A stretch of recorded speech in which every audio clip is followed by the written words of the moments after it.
I think that is amazing because the science actually shows that we lower our immune system when we push ourselves too hard. We increase cortisol, we overstress our body. Yep. Um, Even intermittent fasting, they say for women, you shouldn't do it more than 2 or 3 days a week because it will affect your hormones. Yep. But you taking this frenzied approach and then just slowing it right down. And I want to talk about yoga for a second because, there are people who are all about yoga, and there are people who are like, well, that is a woo woo, it's a spiritistic practice, and I'm not sure. So, what is it about the yoga exercise and the breathing? What is it about that you think had such a huge impact on your health? I mean, I have to say it's the breathing, uh, Okay. because whether you become a meditator Hmm. or you just have a breathing practice or you do yoga that has a heavy breath work practice. I don't Hmm. mean a yoga class that's like inhale, exhale. That's not that's not yoga. Right. I mean, I guess thank goodness they're saying that.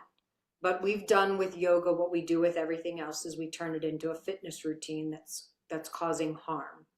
So there's a lot of yoga out there that is designed for the fitness industry. And then we can go to the complete other spectrum and say there is forms of yoga that are very spiritually based. Mhm.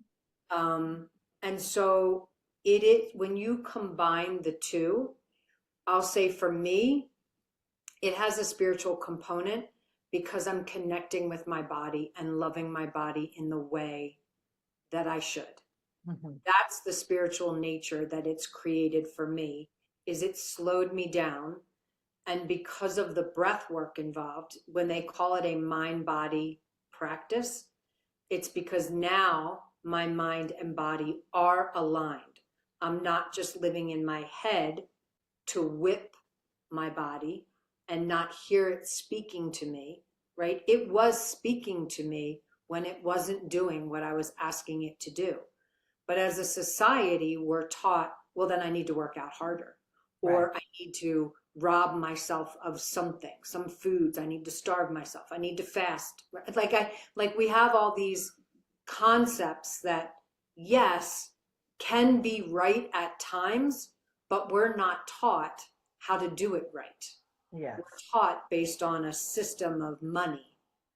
And so for me, that's the spiritual nature of this is when you go down the path of health for yourself at any level, at any level. Nikki, what you just did is a spiritual event.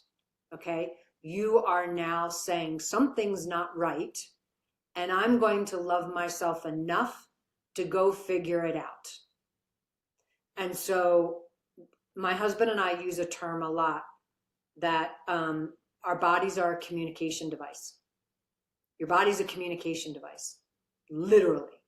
And when it's in pain, when it's in discomfort, when it's not doing something that you want it to do, then what you're doing isn't right. And so what it's communicating to you is that something's off. And when we ignore that and we gain weight or lose too much weight or we get sick or we get depleted, what do you think that's communicating about what's going on inside you, inside your mental and emotional health? That's why I say it's a communication device.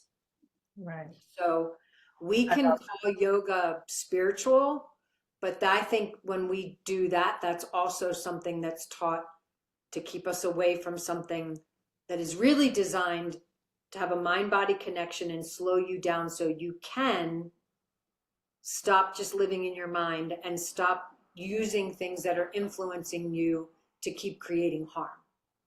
And I think the science that has come out that speaks to what you've just described